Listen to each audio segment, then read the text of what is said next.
Hello and welcome to Lyra Nara. We all know that in order to successfully address a health condition, we need to look at the interlocking relationship between the energetic, the informational and the physical level of the condition. So we have to address it holistically.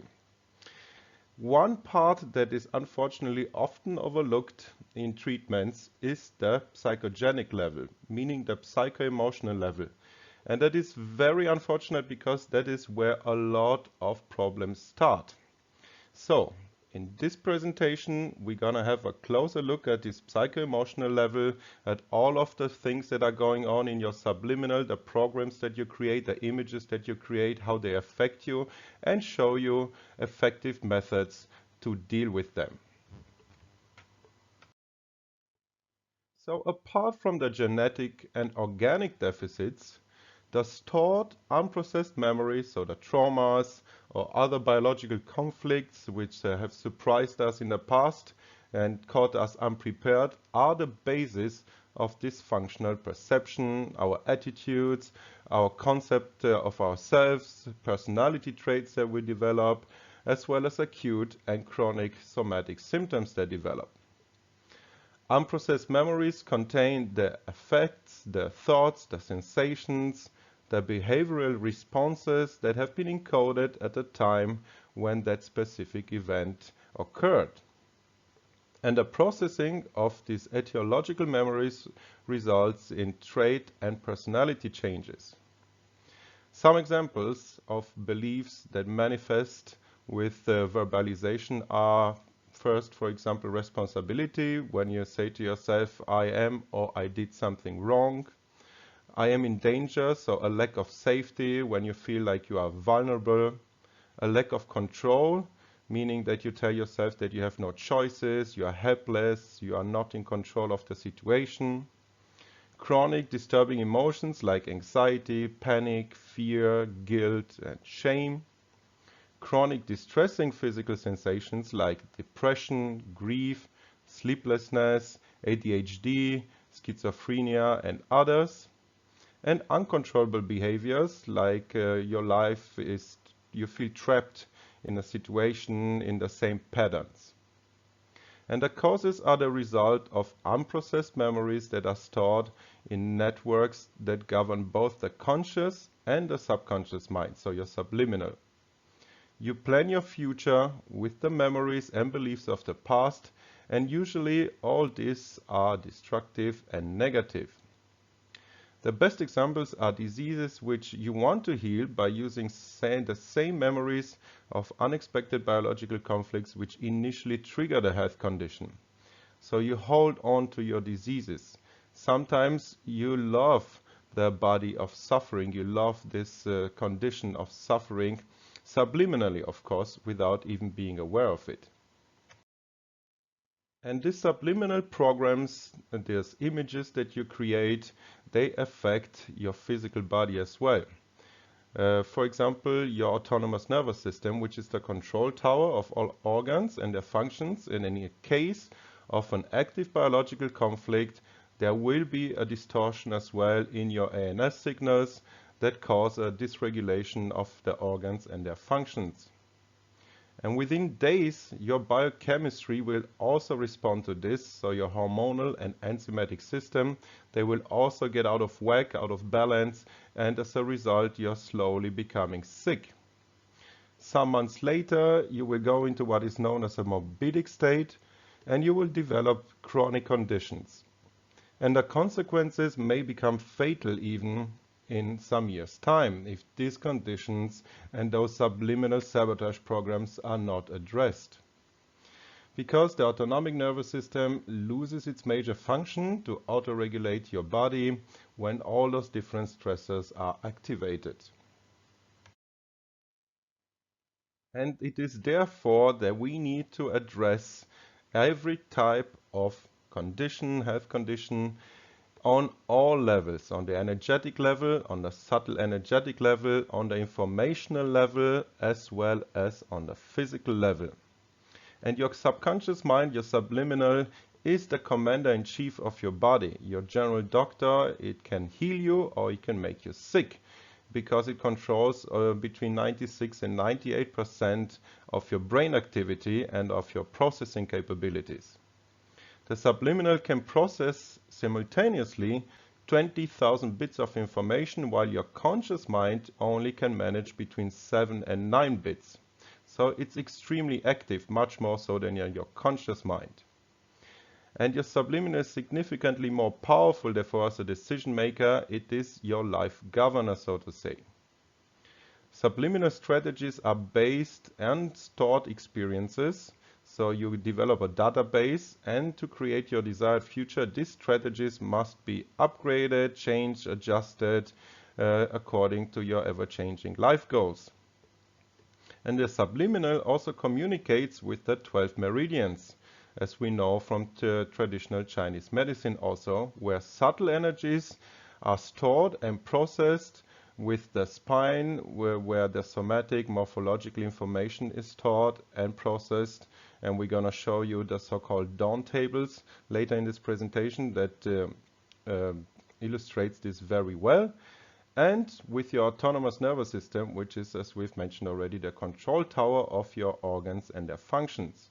So your ANS, together with your meridians and your spine, are always acting in a sense of life preservation and proliferation to enable you to lust and have fun and to gain the rewards. However, these strategies are many times often bothered or destabilized by the pre-stored negative memories in your subliminal, so your beliefs, your traumas, which are of course a result of life experiences that you went through. And traditional Chinese medicine knew about this interlocking relationship between the energetic, the informational, and the physical level a long time ago already. And you can see this, for example, in the so-called TCM organs clock that illustrates it really well. So there is an interlocking relationship between your energetic, your information, and your physical level. And it is very important, crucial, that you address all levels in order to heal yourself. And here we see the famous dawn table that I've mentioned before that illustrates this interrelationship between the energetic, the information, and the physical level here and your spine. Here you see in the left column the psychogenic themes, the meridian colors and the tone frequencies, and in the right column you see the physical, the somatic symptoms that develop. Your stressors are actually stored in images in your brain, in your subliminal. And for a specific biological conflict, such as depression or trauma, the synapses in form of images store this information in both brains, in your amygdala and part of the encephalon, and in the belly brain as well, and they trigger their adverse microbiome reactions. And these images decide and quantify your desire to die, to live, to kill, to torture, to overeat, but also positive emotions such as to love or to be happy. The driving force is always the rewarding expectation. And in order to heal yourself and resolve your health problems and your conditions, you must override the negative images by positive images, by creating positive images. And you can imagine as a hard drive, your brain of your computer, and you cannot just erase the negative images, you must replace them by positive new ones.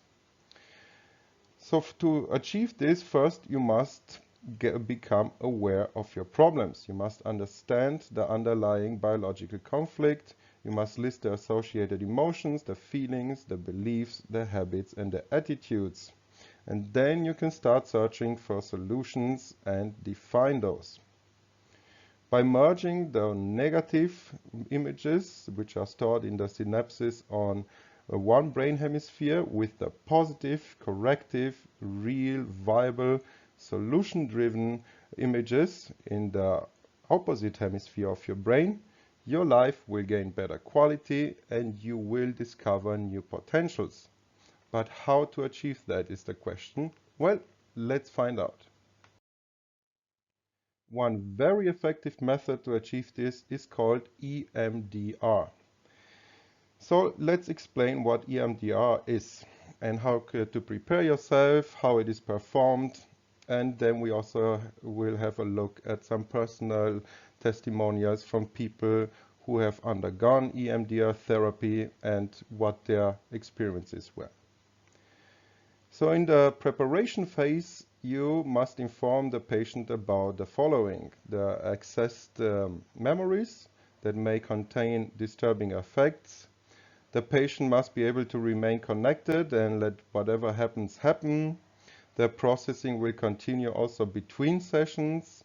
The patient will incorporate and or increase access to the positive networks in his brain.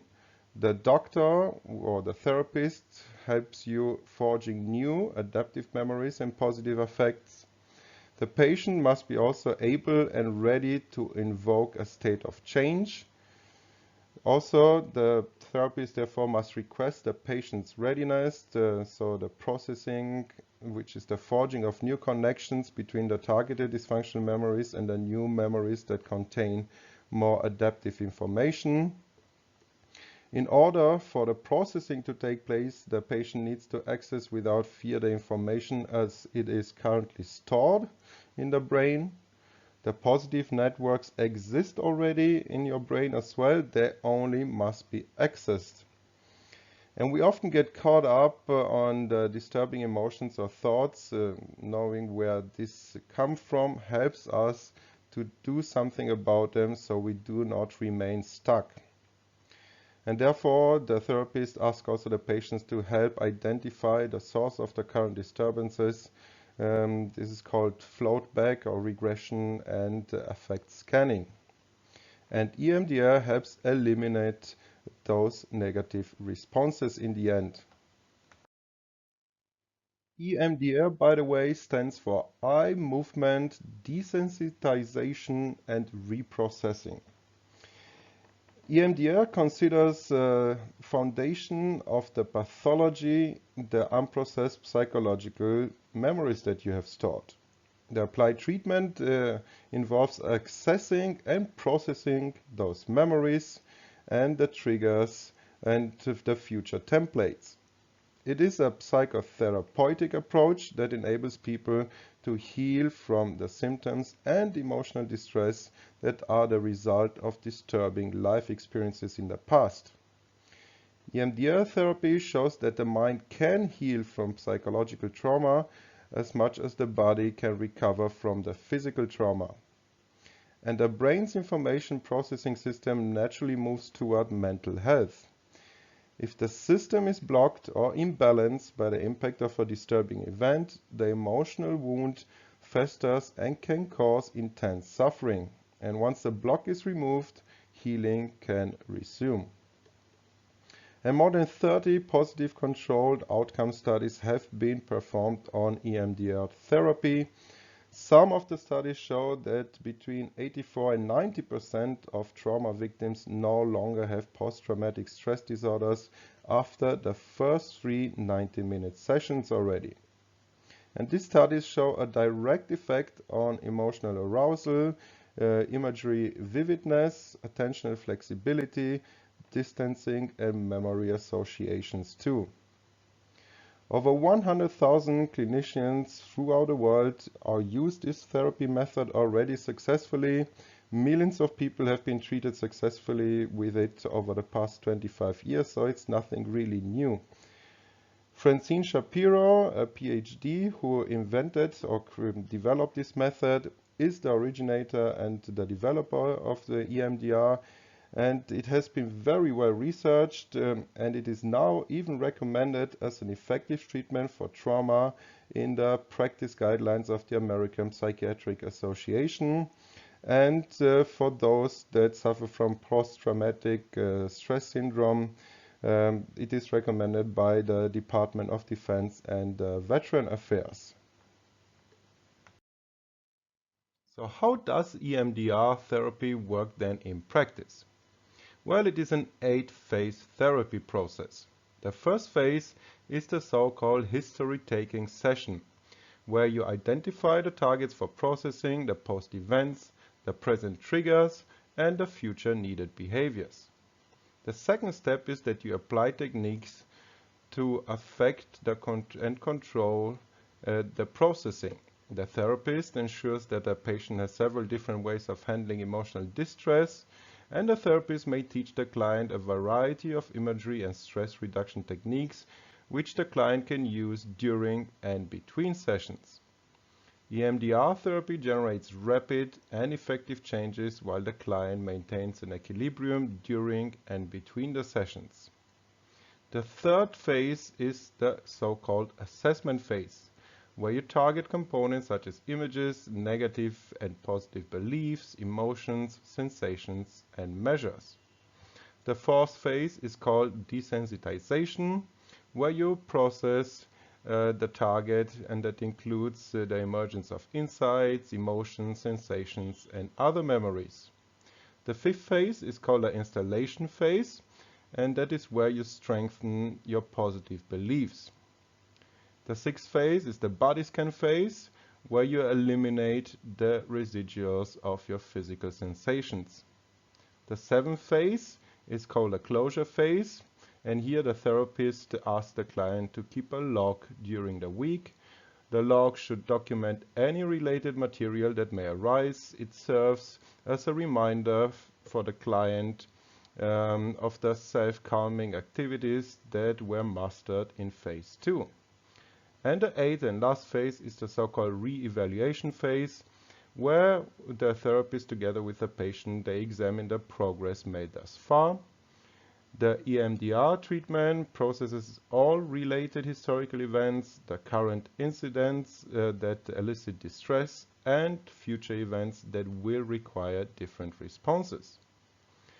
And the EMDR therapy goals are elimination of symptoms, building up the ability to self-soothe, being able to feel the full range of emotions, maintaining the sense of self-awareness, becoming a member of society again, interacting and bonding appropriately, becoming resilient, having a positive outlook on life, and being able to cope adaptively with life situation, and being able to set boundaries, to empathize, and to contribute.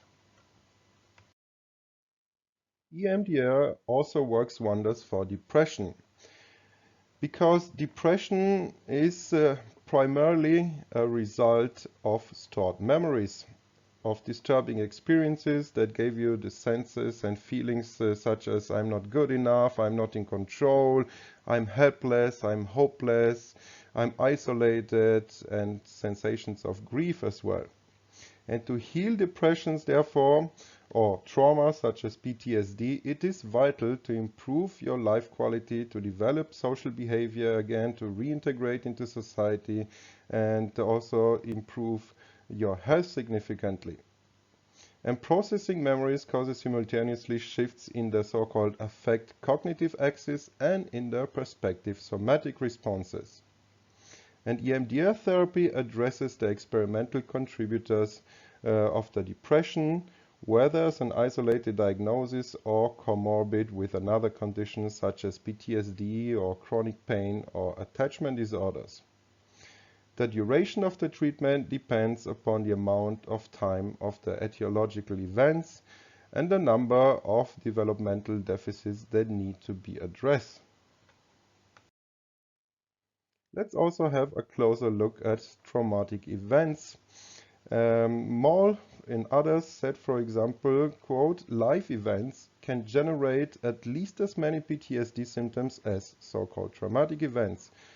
For events from the past 30 years, the PTSD scores were higher after life events than after traumatic events, end quote. Obradovich and others in 2010 said, quote, a substantive body of work has established that environmental adversity can have a deleterious effect on children's functioning.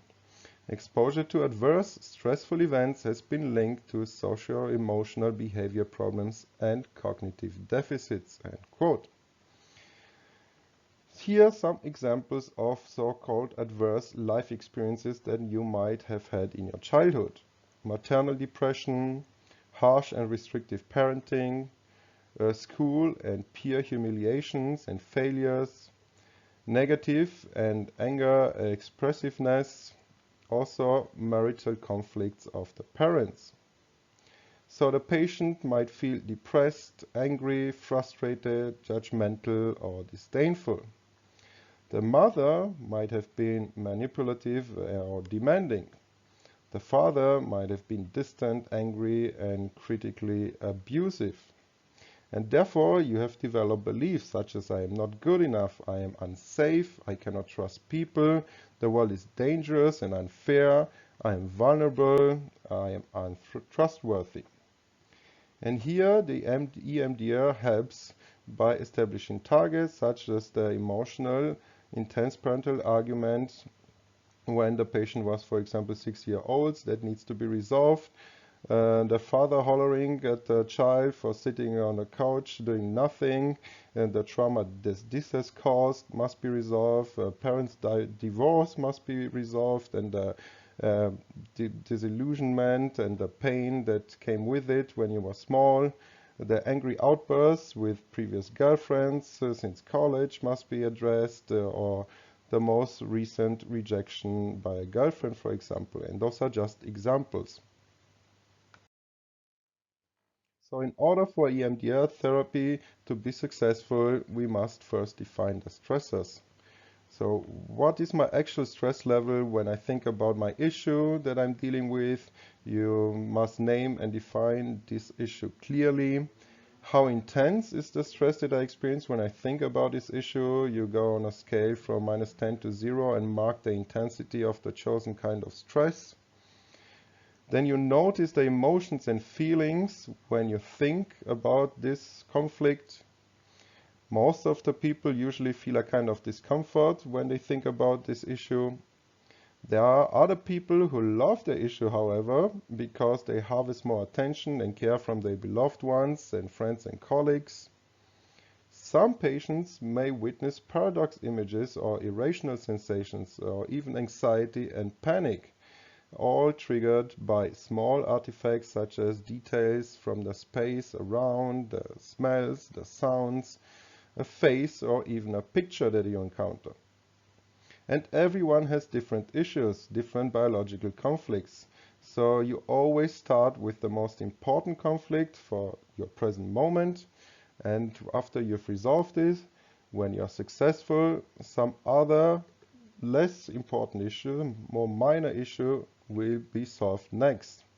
In TCM, when you treat the first meridian, you treat the one with the highest energy blockage. It's the same principle. And then this treatment on the most blocked meridian will also solve problems in related meridians.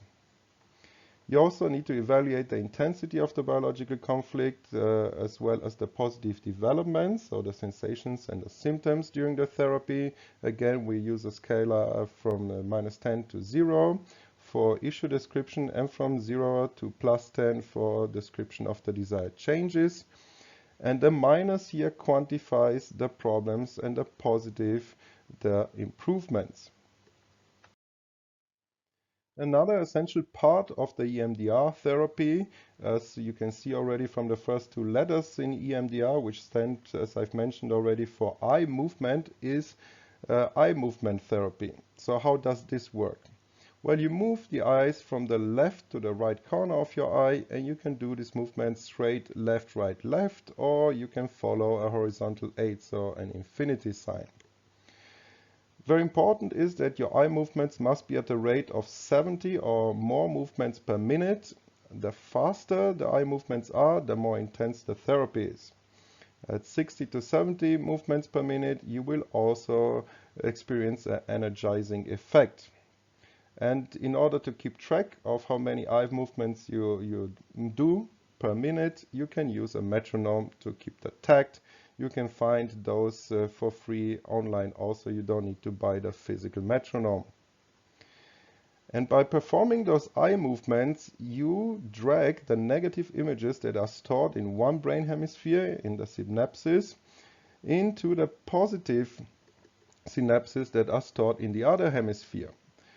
You merge thus the positive and the negative images up to the point when the new healthy synapses can be constructed by your brain. And after every 10 to 15 minute session, again, you perform an assessment on the -10 to +10 scale. If you feel close to +10, you can be sure that the new healthy synapses have been created. You repeat this therapy, of course, until the targeted biological conflict and the associated symptoms significantly diminished or are completely gone. And this will be a big reward for you as you have managed to deal with your own problems, of course. The negative events from the past will meld together with the positive future in a new entity, and as a result, you will feel more happy and you will be encouraged to continue along this path.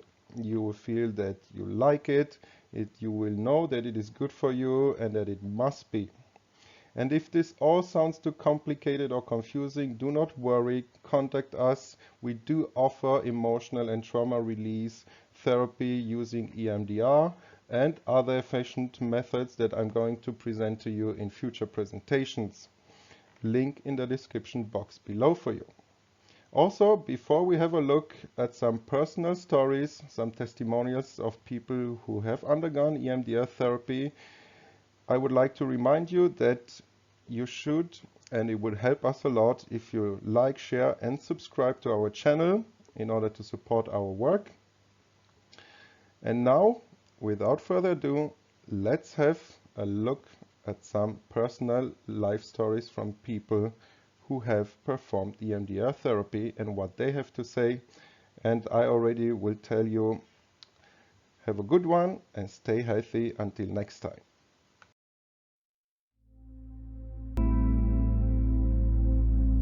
I was feeling stuck. I had been in a 10-year hiatus after a divorce, and it was still causing me a lot of grief. And so I recognized that there were things in my life that were sort of stemming from that incident, and I sort of wanted to break the pattern of old behaviors, but I wasn't really sure how to do that. I made a mistake in a corner and I crashed into the side of a mountain. Destroyed my motorcycle, broke 2 ribs, hours away from help. Later in the year when I tried to get back on again, I had so much dread. I was so scared of hurting myself again, of crashing again, that I was incapable of turning, which is a big thing. In any vehicle, you need to be able to turn, and I couldn't. I didn't believe in myself. I didn't trust myself. I didn't love myself.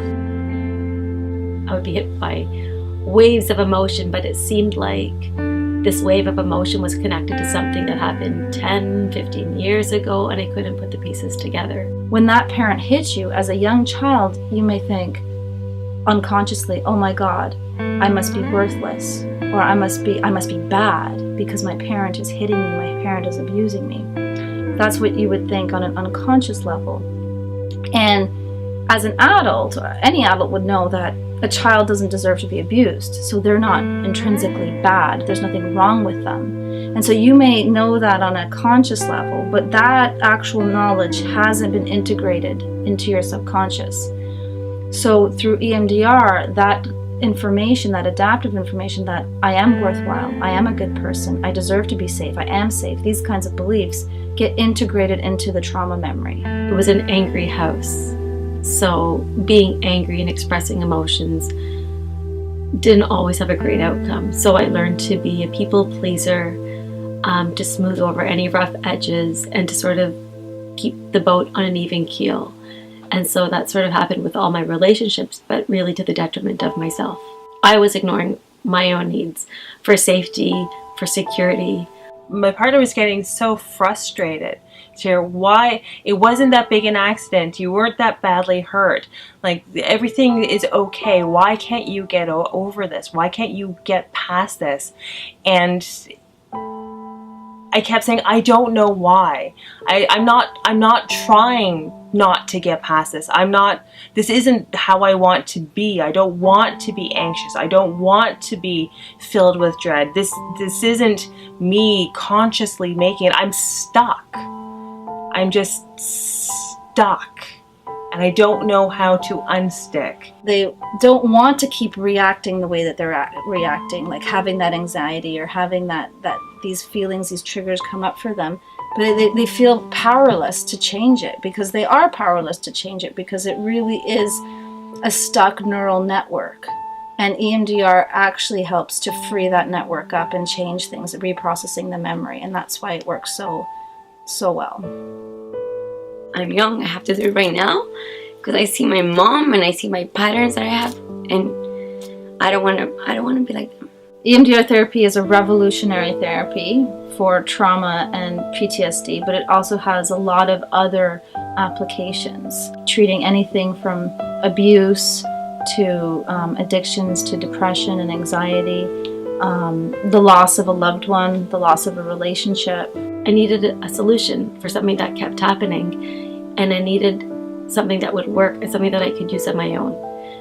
So the tools, the tapping, the eye movements, at first it feels a little funny because you don't exactly know how it works. And when you're concentrating on something so small as tapping or eye movements or listening to a sound, it's a process that takes you away from the trauma that you're talking about. So suddenly you're able to talk about something, but your brain is really focused on something else. It's like talking about something traumatic and juggling. Your brain sort of refocuses that traumatic event with the action that you're doing. So in a way you can just like talk your way through the storm, and it seems achievable. And so while doing the bilateral stimulation, it kind of puts the memory into this buffer zone region where you can actually rewrite the memory. So it's not like you're rewriting what actually happened, but you're rewriting the information that was stored with the memory. So when you have a memory of a traumatic experience, oftentimes it's not processed fully or adaptively. So it gets stored with information that is, for example, a lot of fear or heightened emotions. So when anything reminds you of a situation like that, those fears, those heightened emotions get triggered, and then you're unable to react logically or the way that you normally would, because you're just bogged down by your emotions. Like, how were you transformed? So I could not talk about my mother for 26 years without bursting into tears. Could not have a conversation, could not look at pictures, could not be around people that couldn't tell stories for 26 years. And going through EMDR, I actually corrected people, and I could tell stories, and I can talk to my kids about my mother, which I couldn't. It's taken away the negative connotations and just left the good. So what I was carrying around with my mother was her death, not her life, right? And so what I have now is the memory of my mother, not the memory of her death. And that is so extraordinary. Like that, as much as I love my motorcycle, like that's it. I wasn't looking for that. That was just an extraordinary gift. In one session, everything lined up, and then suddenly I could see the patterns in my life crystal clear, and it was so profound, enlightening. It was relieving. That's the word. It was relieving to see patterns for what they were and to be able to trace them back to their source and then say, oh, okay, well, that's where it started from. Okay, now I can fix it. What I love doing is getting people from just surviving to living, to really living their lives, and to be able to make their decisions from a place of actually discovering what they really want and being able to pursue that, being able to self-advocate and also love themselves and appreciate themselves, right? Those are all really important goals with the therapy. I feel I'm strong. I feel I'm I believe in myself. I feel like I do what I want to do. My mom is so happy for myself. She listens to me. She's like, that was the best gift I could ever ask for, right? Because she said, I just wanted you to cut that pattern. Going from a person EMDR therapy to online therapy, I felt it had any changes. The fact of me being in my own comfort zone, it was even better. I was literally on my couch, no noise, I didn't have to go anywhere. So online therapy, and I don't know if this is the experience for lots of people, but I was a bit reticent at the beginning because of the self-consciousness of looking at myself on screen and then also having someone look at me. So I was hyper aware of my responses because I could see my face in the screen. But closing my eyes and then going through the whole therapy session, it felt like a regular session in the office. So I was surprised that it felt very natural, and I was happy about that. There's no homework involved. There's nothing that you need to do between sessions for it to work or for it to be effective. There's no onus on you. You just show up to the session and you do the session and it works. And the changes that it creates stay with you even when you leave. They're permanent. And then you can say, oh, well, this is a really good decision. I'm making this based on what's good for me, rather than what might have been good for me as a 6-year-old or a 7-year-old. The sense of accomplishment that came out of every single session was completely different than anything that I got out of a talk therapy or talking to any other kind of therapist. I would recommend EMDR wholeheartedly, and if I was going to tell someone about it, I would say that it's solution-based. I think that's the biggest difference from regular therapy. I think when people go to therapy, they think they're going to go talk to someone for an endless amount of time without any sort of closure date or without any sort of solution. It's something that's ongoing, which is wonderful, which is great if that's what people need. But if someone is looking to find a solution to a problem, or find a solution to an issue, or why does this keep happening, or they want some tools, practical tools to deal with it on their own, then I think EMDR is really good. I equate EMDR to sort of performing neural surgery, but on sort of people's, like on a soul level almost. I've seen the change in myself. My family has seen the change in me. I react to things differently. I literally think about things differently. It's like witnessing a miracle.